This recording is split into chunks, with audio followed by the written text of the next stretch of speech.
Jadi Hari Jaya Radha Madhava Jadi Hari. His Divine Grace, Sri Bhaktivedanta Swami Srila Prabhupada Ki Jai. Glories to the Assembled devotees. Hare Krishna. All glories to the lotus feet of Sri Guru and Sri Gauranga. Om Namo Bhagavate Vasudevaya. Om Namo Bhagavate Vasudevaya. Om Namo Bhagavate Vasudevaya. Om Namo Bhagavate Vasudevaya. Om Namo Bhagavate Vasudevaya. Om Namo Bhagavate Vasudevaya. Reading today from 3:28, 33. Kapila's instructions on devotional service. I'll read the previous verse before we read today's. A yogi should similarly meditate on the most benevolent smile of the Lord, Sri Hari, a smile which for all those who bow to him dries away the ocean of tears caused by intense grief. The yogi should also meditate on the Lord's arched eyebrows, which are manifested by his internal potency, in order to charm the sex god for the good of the sages. In today's verse, Dhiyanayanam Pahasitam Bahulado Arasta Dhiyanayanam Pahasitam Bahulada Rosta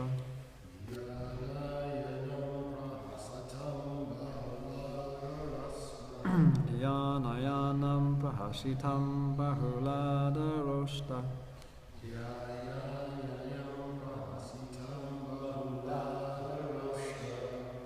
Sarunaita Tanu Dvijakunda Pankti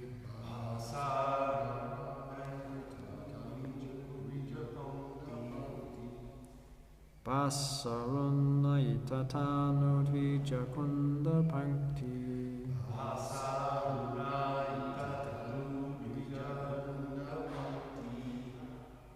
Dhyayet Svadeha Kuhade Vashitasya Vishnu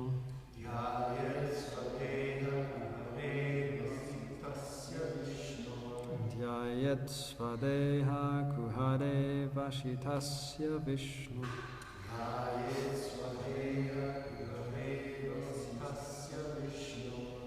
Bhaktya Dvaya Pitamana Na Pritag Didrikshit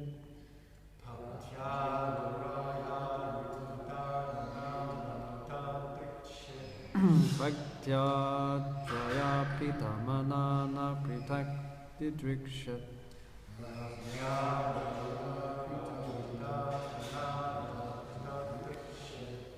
Dhyanayam Pahashitam Bahulada Roshta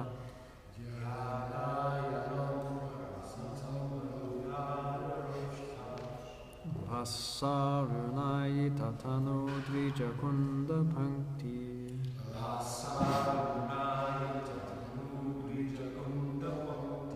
Dhyayet Svadeha Kuhade Vashitasya Vishnu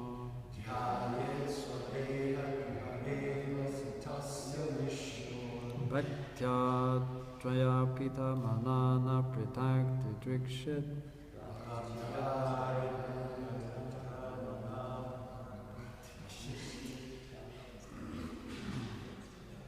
Somebody else like to chant?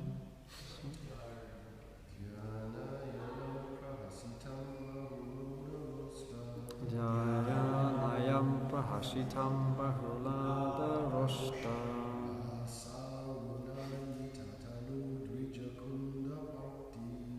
Asarunayita Tanu Dvijakunda Bhakti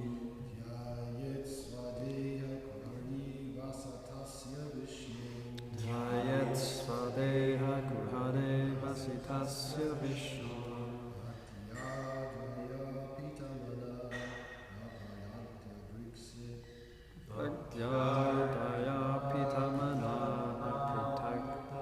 Didrikshit.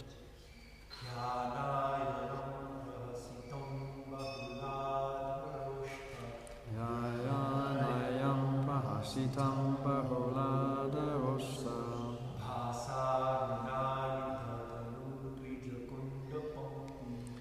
Asarunayita Tanu Dvijakunda Bhakti.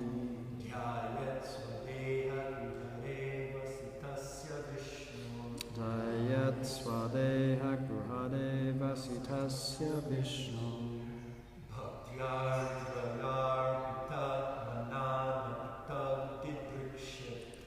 Daya Pita Manana Pritak Didrikshit.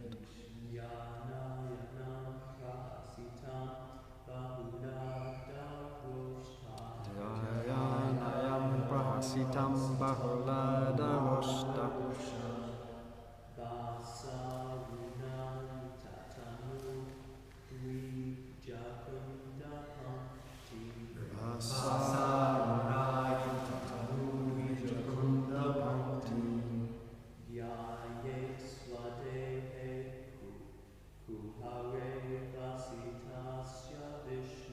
Jayat Swadeha Gruhare Vasitasya Vishnu.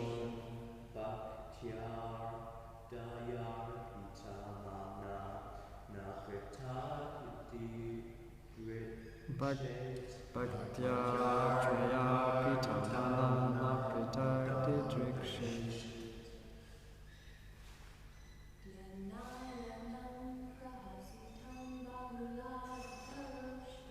Jayanayam Prahasitam Bahuladarosta.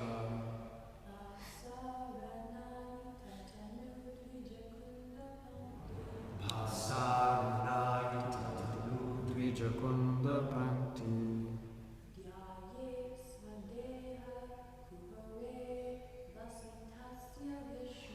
Dayat Swadeha Kuhare Vasitasya Vishnu.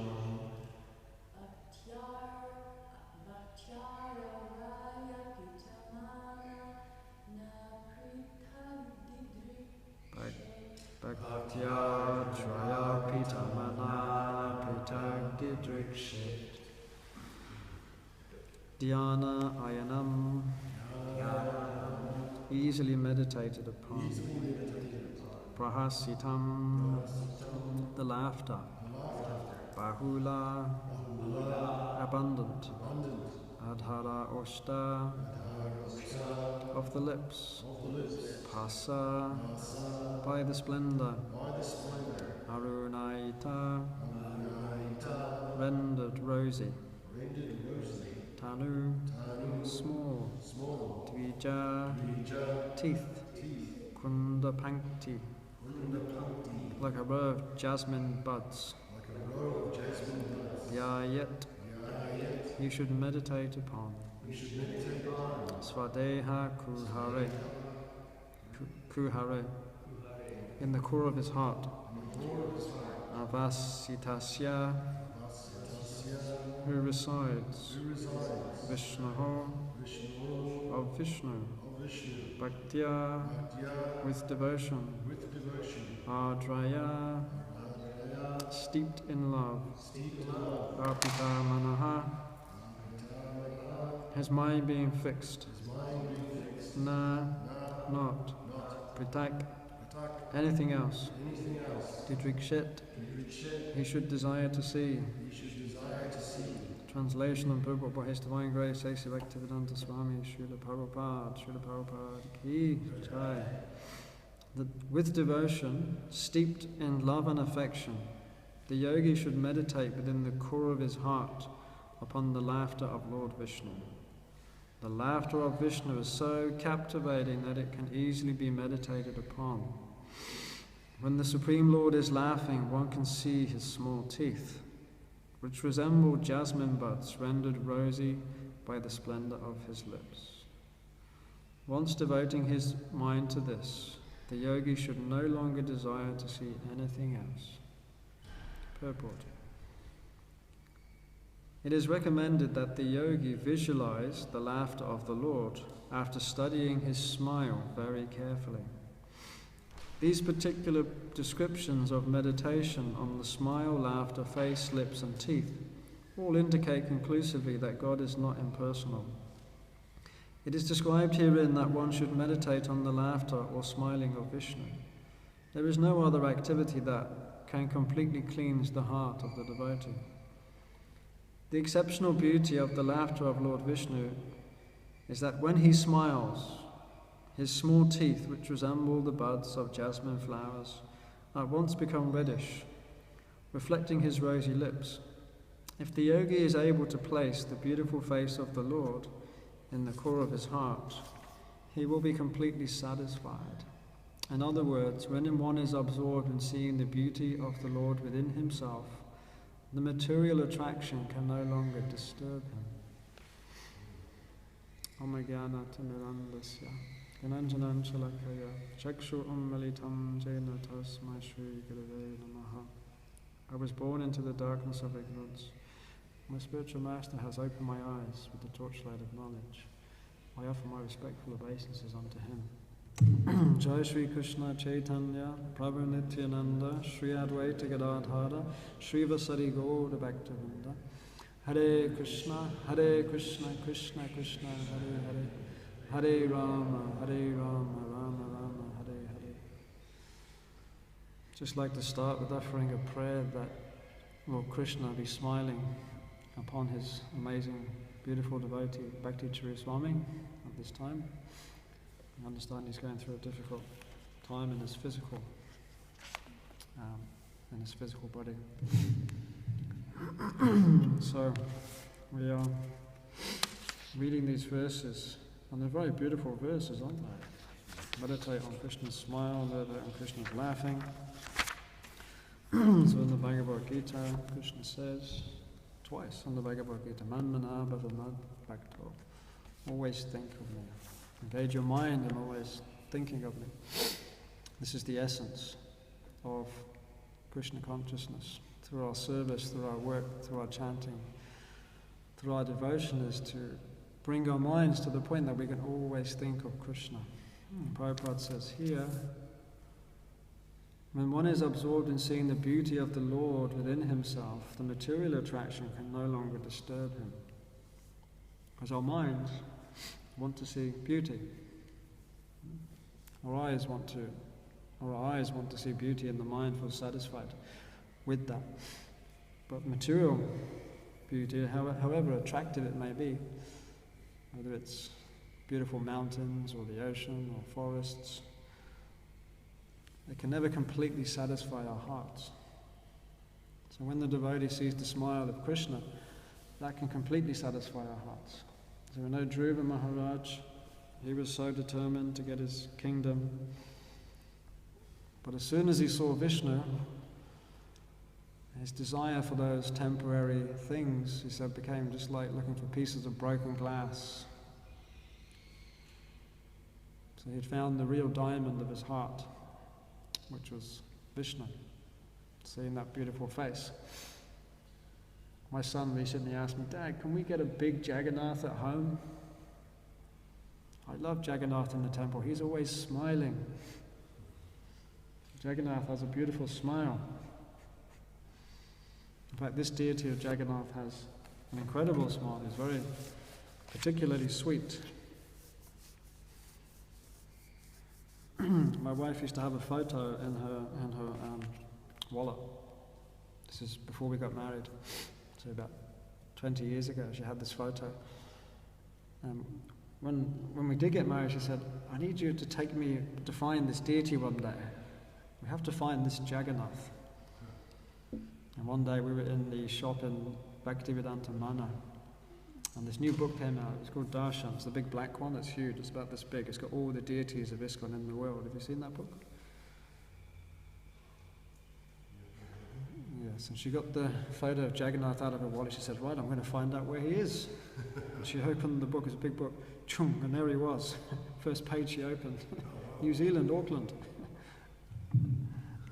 She said, one day you have to take me to see him. So we ended up coming here and being with Jagannath. So Jagannath is very special. His smile when he goes out onto the streets all the people in the streets think, what is that? Doesn't look like anything I've ever seen before.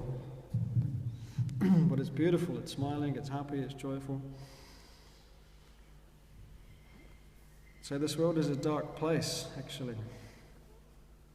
And if you're walking down the street or you're somewhere and you see somebody smile, it makes you feel really positive, right? Somebody gives you a smile back.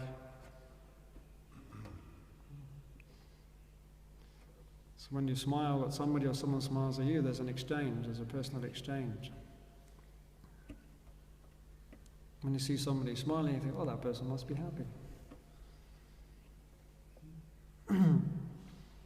Somebody once said, we're as happy as we make our minds up to be.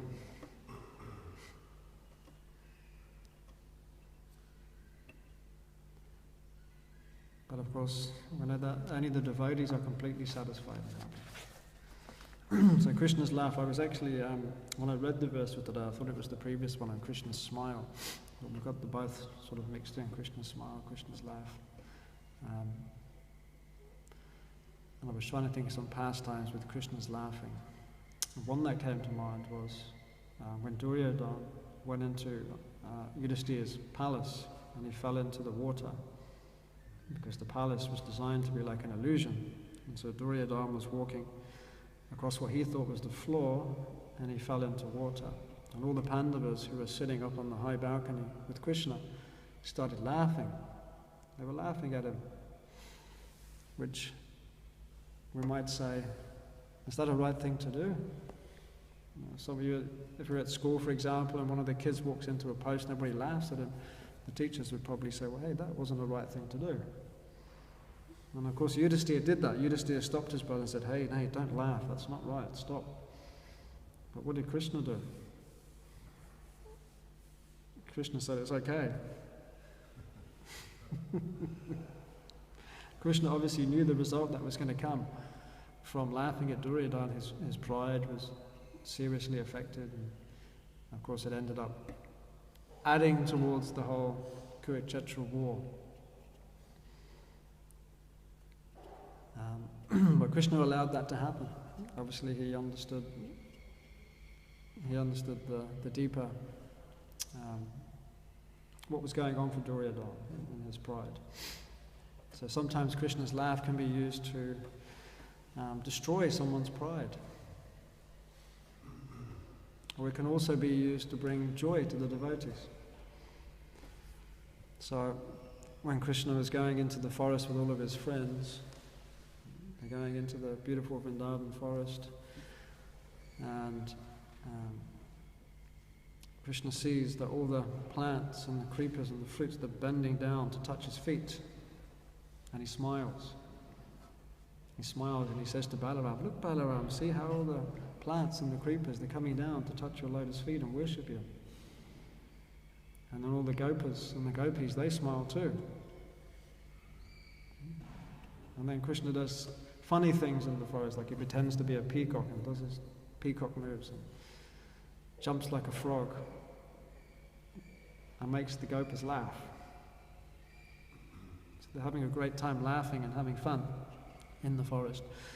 So Krishna allows to make fun and enjoy with his friends and his devotees.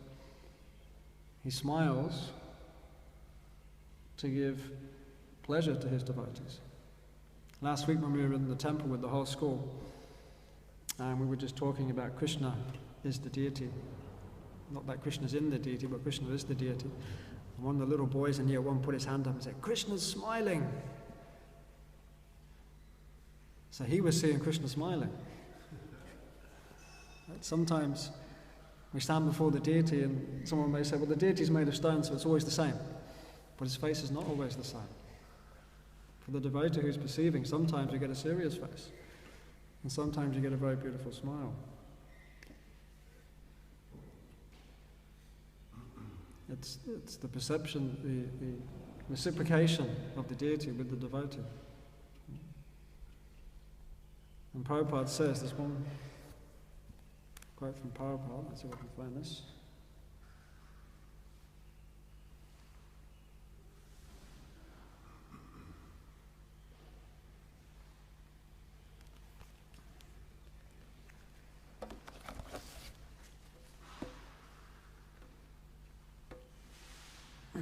When a devotee with all his heart and soul serves Krishna, dresses him in nice garments and gives him a flower, Krishna smiles. If you can get Krishna to smile upon you just once, your life's goal is fulfilled. That's a nice one, isn't it?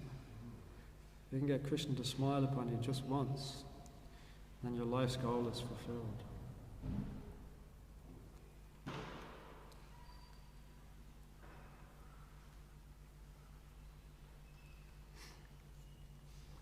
So Krishna's smile, you can use an acronym for smile, S for satisfying, M for mystical,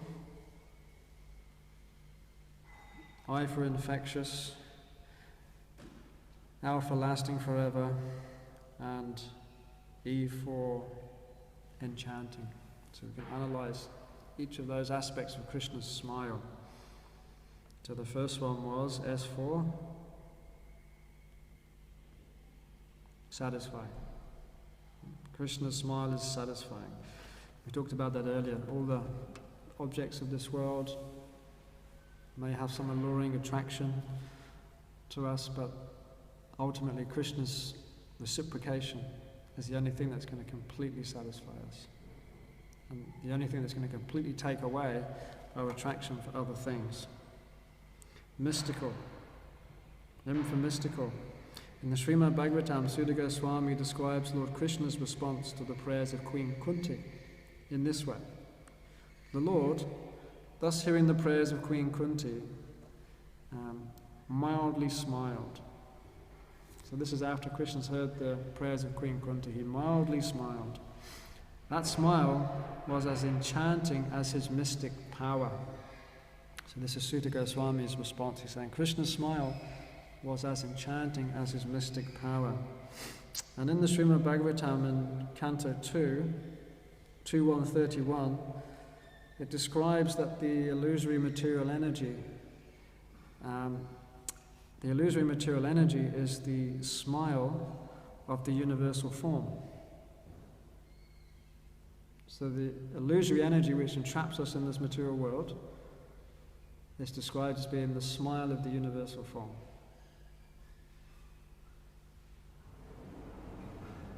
And we understand that the illusory energy is more powerful than us. Obviously, it's Krishna. Right? Otherwise, how could we possibly be enchanted by it? And then the opposite is true in the spiritual world. So the perverted reflection in the material world is what covers us. And in the spiritual world, Krishna's smile is the most attractive spiritual energy. So in the material world, it's the energy that binds us. His smile is the energy that binds us and keeps us under Maya's spell. In the spiritual world, it's the opposite. It's the energy that gives us liberation and complete knowledge.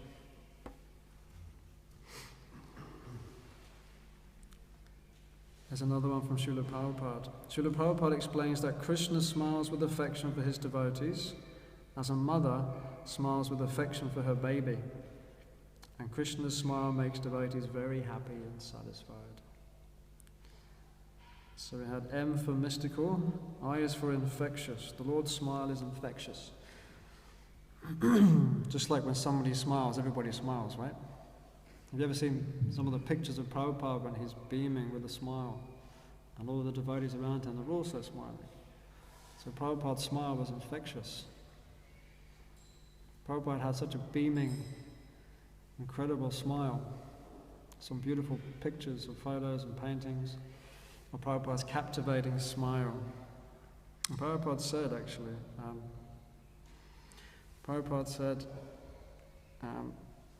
simply by smiling, devotees of Krishna win many disciples, admirers and followers. Because people are so attracted to joy. Because our spiritual nature is ananda, it's bliss, it's happiness. So when you see that someone's actually genuinely really happy and smiling, and it's a genuine smile coming from real joy within the heart, we're automatically attracted to that. Because we're yearning for that inner joy to manifest in ourselves. And it's infectious. I'm sure you can hear the counts of many devotees when they were in Prabhupada's company. How did they feel? They felt joyful, they felt free, they felt happy, they felt satisfied, they felt safe, they felt peaceful. Krishna's smile, echo L. So I for infectious, L for lasting forever. Krishna's smile is everlasting. In the material world, somebody may be happy and then sad.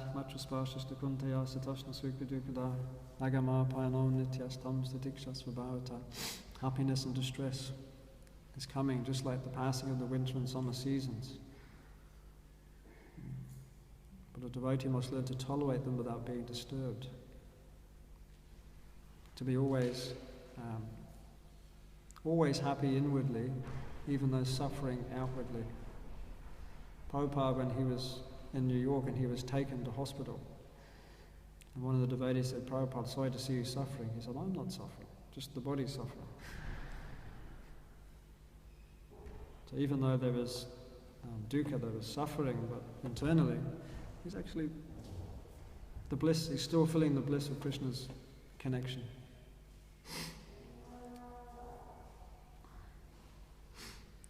And E for enchanting. Krishna's smile is very enchanting and attractive. In the Sri Chaitanya Charitamrita, Lord Chaitanya tells Sanatana Goswami the following: Krishna's body is a city of attractive features, and it is sweeter than sweet. His face, which is like the moon, is sweeter still. And the supremely sweet, gentle smile in that moon-like face is like rays of moonshine. The supremely attractive smile enchants not only devotees, but even non-devotees. So, what does the name Krishna mean?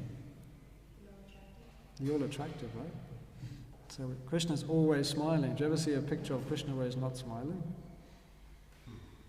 What about when he was attacking Bhishma Dev? Was he smiling? Did he have a serious face on at that time? Maybe. Generally, most pictures of Krishna, he's always smiling, he's always happy. Sometimes in the early days, you hear people talk about Hare Krishnas, right? They say, these Hare Krishnas, they must be on something because they're always smiling. They're jumping down the street looking so happy. What's going on with them? What are they taking? What's making them so happy? Taking the nectar of the holy name. Unless they're feeling some sense of joy and relief. Does anybody have anything else to share? Any comments or realizations or thoughts? Madhya Mangalapuru? You mentioned how that little boy said that Krishna's smiling and how he saw him. So I've heard other devotees say things also where they've seen Krishna just reciprocate with them when they've come here and taken darshan. Yeah. So yeah. It's very much a reality that you can come in here and can never be 100% sure what Krishna's mood is until you look at his face. Yes, that's right. Yeah, as devotees, when we come into the temple, we can have that reciprocation with Krishna, and it's different, right? Yeah. Have you ever had experiences where you come into the temple and you feel you can't really see Krishna? I have. It's almost like my eyes just can't see the deity. He's covered by his effulgence.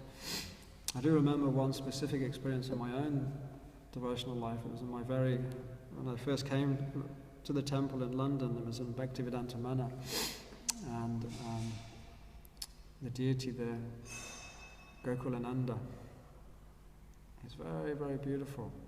You ever seen the deity in Bhaktivedanta Mana? He's white marble, and he's got a very beautiful smile. Well, one time we were in a kirtan, and I was obviously going through a lot of suffering at that time, but I looked at Krishna and I really saw his smile. It was like a beaming smile, and I just had tears in my eyes. I was like, wow, that was amazing. It was such a powerful experience that I still remember it now. Yeah, there was a quote that you gave that the smile's almost like a yogic trance or something like that. It has a big impact on you if you get the right. It has a big impact on, yes. Yeah, if you see Krishna smile, it has a massive impact on us. As Prabhupada said, if you get Krishna smile once, then your life is successful, right? So we're always looking for that approval, that smile, that loving exchange. Interesting, when Arjuna was on the battlefield and he was expressing to Krishna, I cannot fight, I'm overwhelmed with grief and I'm suffering. And Krishna gently smiled. What was that smile conveying to Arjuna?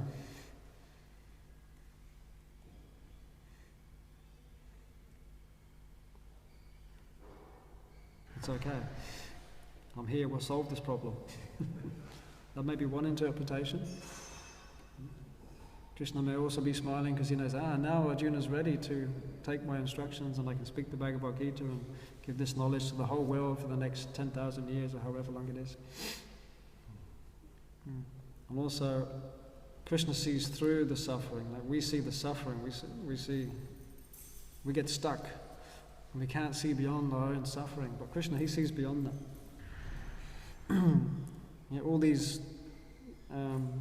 All these soldiers, they're already put to death by men. But you should not lament for the soul because it's eternal. So Krishna's seeing with complete knowledge and therefore he's not lamenting, he's not worried about the situation. Anything else that comes up? Well, it reminds me of the whole follow the jiva question. How can we leave Krishna? I mean, who would, right? Which I think is a very natural question for people to ask. Yeah. And I hate to be contrary to Sri Prabhupada, but I've never really been very satisfied with the idea that you just turn your back on Krishna. I mean, I really think that doesn't make any sense. And then I read one day in the Bhagavad Gita, that verse where Krishna gives the guarantee that if you come back to me from this material world, then you never go back. And that made a lot more sense to me because Krishna is unlimited, and therefore he's unlimitedly attractive. And one of his attractions is that he can offer a guarantee. But there's no such thing as a guarantee that doesn't come with the negative. So otherwise, what's the need for the guarantee? There's no need for a guarantee that doesn't have the negative included in it. So in other words, that there's something that you can get back, that you lost it, right?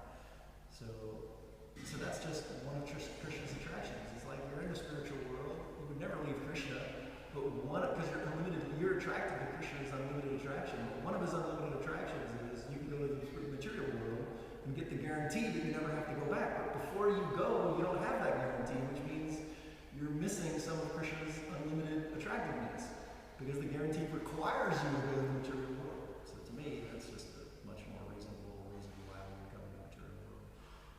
Krishna's all attractive, the smile. Krishna only smiles on you once, your life is perfect, but then you turn your back on him when you're in the spiritual world. You're not really turning your back on Krishna.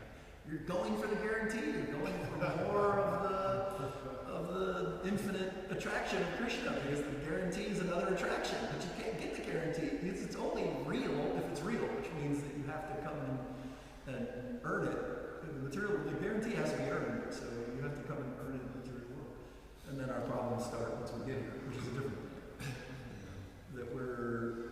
Then I can accept, okay, you come here for the guarantee, so I'm going to get that guarantee, I'll still remember Krishna, but then our problems start because the material energy is so powerful. The guarantee is that Krishna never leaves you. And he says, right in the Bhagavad Gita, he says, I guarantee you'll come back to me. You'll never have to come back to this material world. Once having come here, you come back to me. That's the guarantee.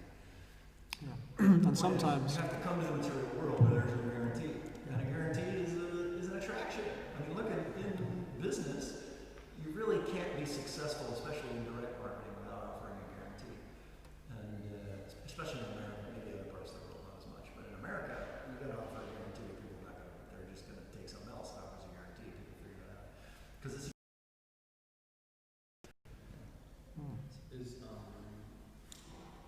What about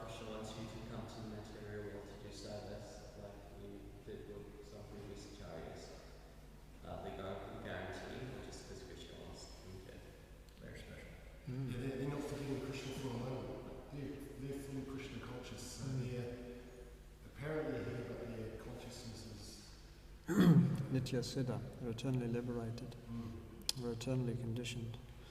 And even our time here, like, the time we're spending here seems like such a long time, but when we turn our back on Krishna, it's like a bad thought or a fleeting thing, and then we're back again. So it's almost like we think of being separate from Krishna, we realise the absurdity of it, and then we're back again. So our stay here can be like just a flash in the spiritual dimension.